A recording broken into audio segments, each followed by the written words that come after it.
of Pokemon. I loved every season.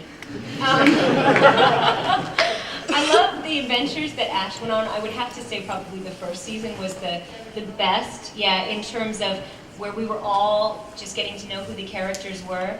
Personally, working on the show, the people didn't know what they wanted the voice to sound like, and there were too many cooks in the kitchen, as it were. And so when I first got cast as Ash, my brother was 10 at the time, or when I was auditioning, and so I got to listen to the woman who plays Ash in Japanese, and I recorded my brother's voice. And so I said, this is what a 10-year-old actually sounds like. And they were very, very hesitant to hire a woman to play Ash. And I got cast as Ash, and then I was replaced by a child, and then cast again as Ash. And we went through and we did the first episode probably 6 times. And then we still had fixes on that. So I would say the first season for me was torturous, and yet it was, at the same time, probably the best season. Mm-hmm. Honestly, I don't think about it much at all without crying. We were all, once the show was taken by Pokemon USA, we were all let go. So we weren't asked to continue on with the show. And I watched it a couple of times, but for me it's really too hard to hear such different voices coming out of faces that I'm so familiar with. So I really kind of block it out. It's far too painful to even consider. We don't discuss that here. Black and white. But you know, I think good luck to them, and I'm amazed that Pokemon has gone on for so long, quite honestly. But I wish I were still a part of it. It does, it rules. It rules. Okay. In the back, yeah, you. I have a question for Mr. Dobson. He called you Mr. Dobson. That's funny. I'm just wondering, what's your background in acting?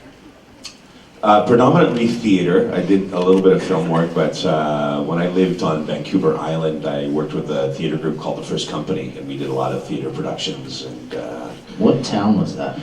Victoria? Oh, it was Victoria. Yeah, Victoria. Represent. Many, many moons ago. So that really kind of helped break the shell, I think, in a lot of comfort zones for kind of getting into voice and getting down the mic technique and all that. Was a lot easier for me for having kind of a larger presence in with a theater background, I find. So that was predominantly my background. Yonder. How do you guys choose the voices for the characters that you guys play?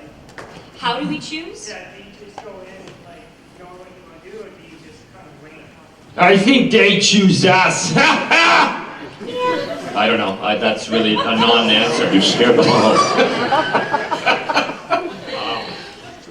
They often have a general idea of the direction that they want to go, and they'll give us what they call sides, which are just usual script samples of what the show has got, and within that they'll have, sometimes they'll use general celebrity references, which they want to, which I kind of hate when they go that direction. I mean, with us as actors, I think we love having that personal freedom to try and give them options, so when they're open to giving a good character breakdown description, instead of saying we want it to sound like Phil Hartman or Shelley Long or whatever the case, it's nice to have that personal freedom, but sometimes they do have a very specific idea of what they want the character to sound like. I've also found sometimes we listen to, like they would have a reference, let's say for an anime, they would play maybe what the character sounded like in Japanese, and they want you to get in that, kind of in that zone. I've not really had the freedom ever to go in with, I have this idea for what I want the person to sound like, and that they go, that's it, It's mostly, this is a young character, this is an older, we want her to sound kind of, or him, or, they have a range for the most part. Yeah. Do I have to answer No, any you question? don't answer Is anything. that ideal? I will say actually that pictures are worth, how many words? 1,000, 10, a 10, pictures for 10. Pictures are very helpful if they provide them, like if we're doing a prelay series, or even an ADR series. Pictures are very helpful, because you can get a sense right away of what the person might sound like, you know, if they're 7 feet tall and rippled with muscles and have sort of an evil expression. They probably don't sound like that! I mean, they might, and that would be a really awesome show if they did. And one I want to work on.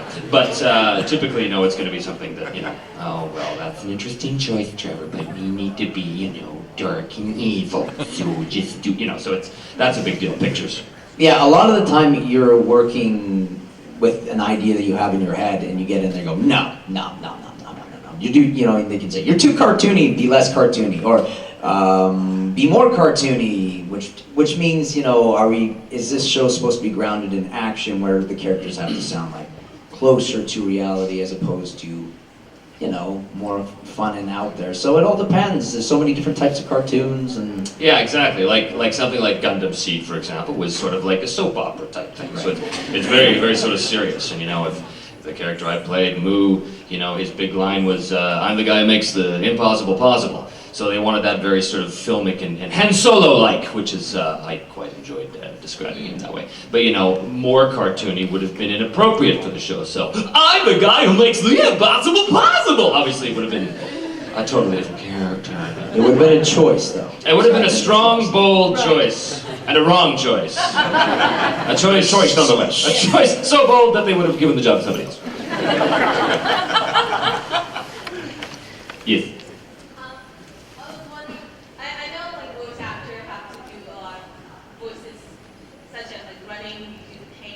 What's one of the most awkward sort of thing that you have to do? Sounds. Like when you fall. Yeah. I always have had a hard time laughing. You know, like I could cry or get hit or something, but sometimes laughing and making it sound genuine is difficult for me. It's kind of weird when you get set on what they say a prelay series, and you always have to offer up what they call a voice wall library, and it's a library of falling sounds and getting punched or getting stabbed or thrown off a building and landing and the pains of it all, and it's like you have to do it in the small, louder kind of thing. 1 foot fall, 5 Exactly, foot fall. 5 foot, 30 foot fall. Yeah.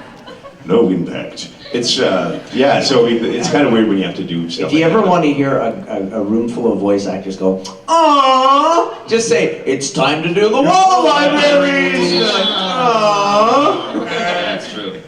Well, Brian actually, I think, could probably speak to this. Brian's had a number of occasions where his effort sounds have been so intense that he's blown out his voice. Like on the Warhammer game that we did, Brian was... Actually, we called that the voice wrecker game, because everybody in town was walking around by the end of that week talking like this, because it was brutal. I was playing a series of characters, well, I was playing all the dwarves and all the elves, they're bad, they're the elves, but I was playing this thing called the Skaven, which are these rat men, and it was brutal, man, because it was like 300 lines of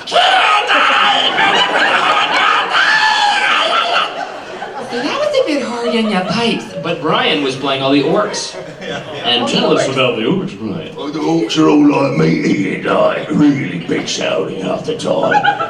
And then on the other side, I'd have to go at do this other voice of Gabriel Angelos, and you know, he's in here, which is a little cleaner. And you know, having to do a day between the two of those two voices, it stretched your vocal cords so much. I had to get it so my agent would book me and make sure, sorry, we can only book him on a Thursday or Friday, so he's got 2 days recovery over the weekend to get back into Monday. You know, it's there's some of these. It's like Dragon Ball Z. That was another show that was frappuccino on the throat.